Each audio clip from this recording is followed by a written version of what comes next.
I want to go straight into the framework and I want to give people the playbook. And so step one, and I'll read it out and I want to get your reaction, is identify a painful workflow. Find a problem worth solving. The foundation of any AI startup is identifying an inefficiency that AI can automate or enhance.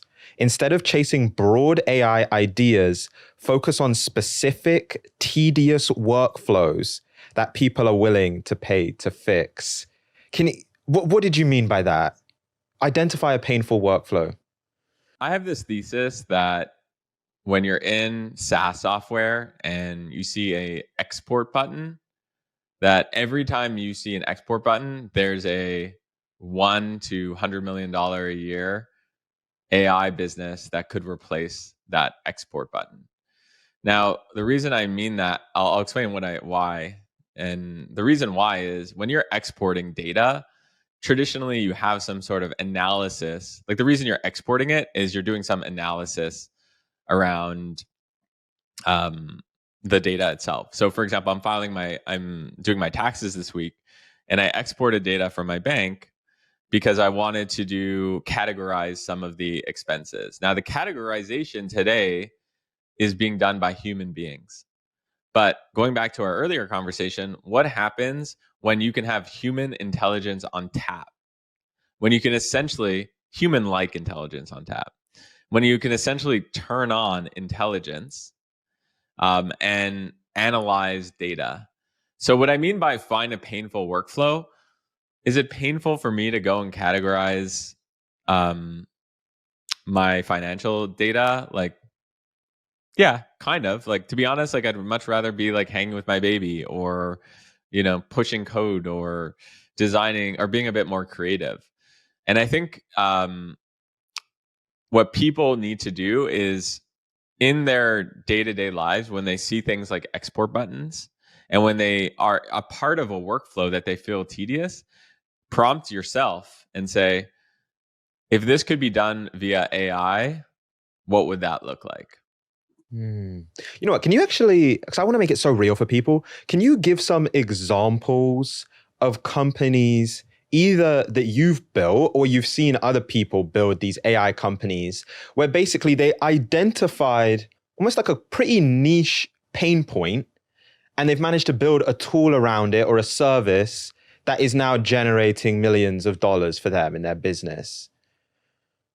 Yeah, I mean, how much time do you have? Like, there's, I'll just tell you one that I was looking at literally right before this call. There is a company called Icon. I'll share my screen. Can I share my screen? I think so. Yeah. So anyone who's created Facebook ads or Instagram ads knows that it's tedious. It's very tedious. You have to find an actor, and by the way, I'm not involved in any way in this company. I just thought it was cool. Yeah, you have to like find a creator, you have to manage the creator, you have to edit the videos, you have to write copy, and the best, people who know Facebook ads know that the best people create hundreds, if not thousands of ads and test the best ones. And they always need to be creating new ads. How tedious does that sound? It sounds super tedious, right? Yeah. So, here, even on their website, they say, coming up with 100 unique 30-second scripts is painful. Creating 3 permutations of each of the 100 ads makes the pain even worse.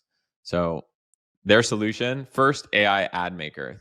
Think ChatGPT plus CapCut, but for making winning ads with AI in minutes. Ad GPT gets your ads to 80-99% complete. Make edits with AdCut, CapCut for ads, and prompt Ad GPT until you're happy. 3-person creative teams make 30 ads per month. With Icon, they make 300 and get more winners. That's a big deal. And by the way, look at these. Like, these are AI. This is AI, dude. It doesn't look like AI, but these are AI. Look, so the actual creative itself is AI. Yeah. Yeah. They have AI generated creators. That's what they call it. Mm. You know what? I'm just thinking about the person at home that's listening. And so I like what you mentioned of like anytime you see an export button, there's a potential pain point that you could monetize. And so the thing that I would not push back, but the thing that I would be thinking is like, how does someone figure out the difference? How does someone basically figure out the pain point that they should actually act on? And by that, I mean, it's not just like a minor inconvenience that no one would pay for. It's actually a pain point big enough that you can monetize it. Like, how does someone make that decision? I think a lot of people watching this video work at jobs which they don't like that much, or that they think that they can unlock their potential a little bit more, and they listen to this because it fires them up. That's my thesis based on like the comment section that I saw on this on this channel and stuff like that. So that means that, so you might look at this business icon and be like, how would I, it doesn't seem that painful. It doesn't, I don't really see it. But if you're a marketing manager working at an e-commerce startup and you're creating 20 ads a month, you probably know it's pretty painful. You probably don't like doing it. So if anyone has good ideas for AI startups, it's people who work at jobs they don't like and doing painful stuff. So if you're watching this and you can take stock of, here's the 2 or 3 things that I do that are repetitive, that I don't like doing, chances are there's a good chance that you can plug an AI startup to go and fix that workflow and make it a lot more efficient with they call it a human in the loop. Maybe it's not fully AI powered, but you can still have a human review the ad. Icon is an example of a human in the loop business. It's not like it's fully automated where you just say, hey, I need 300 ads, and it's going to go and optimize this click-through rates and the cost per click and everything. No, you still have a human who looks at the ads, who posts the ads, stuff like that. So that's what I would say to those people. Yeah. I just think it's so good. And it's almost like step one is like, just do an audit of your own work life. And like those 2 to 3 areas, and we all know them, right? Those 2 to 3 things that you do every single week that is so painful and so tedious, your AI business idea is right there. It's right there. You think that the biggest AI business ideas are somewhere in Stanford, but they're right here. Because these people have intimate knowledge around these workflows better than anyone else, right? So you're competing. People who are creating AI startups, they're going to compete with the people who listen to this, and they're going to try to figure out, how do I get some insider? Like, the people listening to this are the insiders, basically, funny enough, because these people know the workflows. Yeah. Okay. Okay. So step 2, hack V1 fast. Launch an imperfect MVP quickly.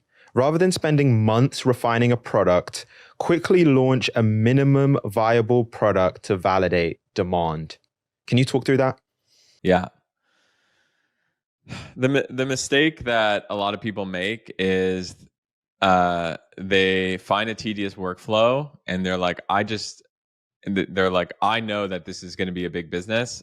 I'm going to go and create a big brand around this. I'm going to go create a deck around this. I'm going to go and spend the next 6, 9, 12 months building this fully featured product, because that's what this audience needs in order for it to be very valuable.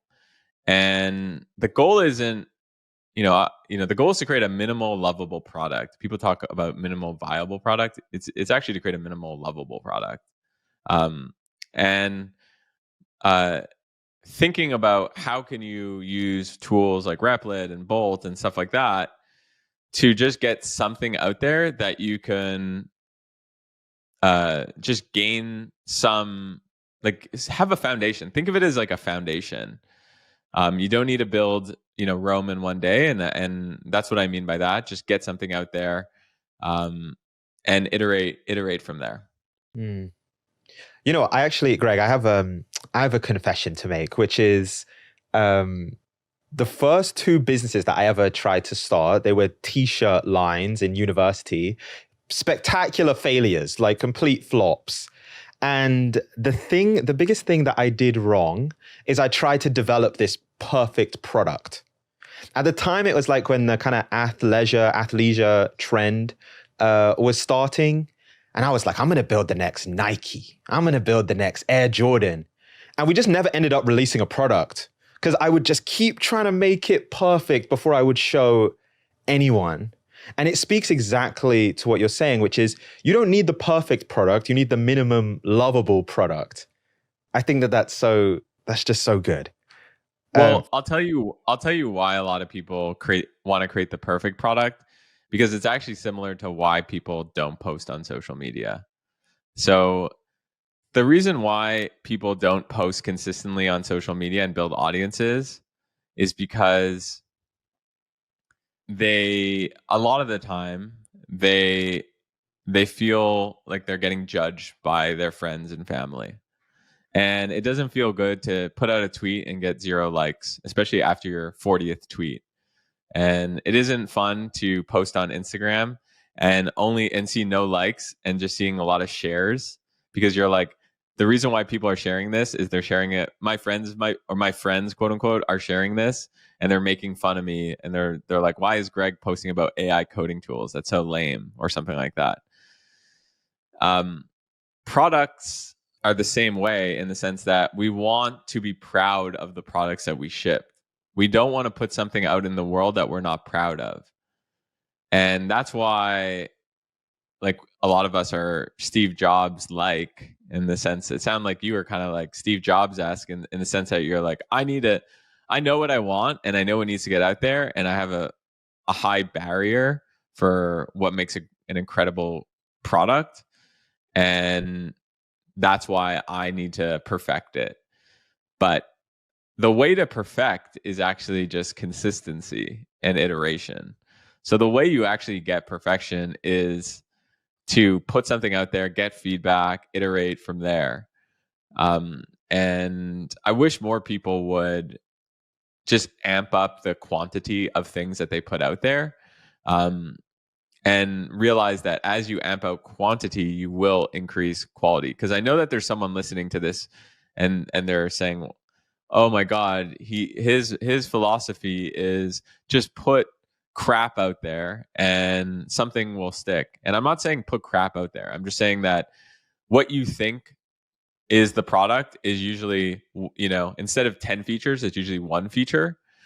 And then the way to get to 10 features is actually by iterating your way and adding 1 feature at a time.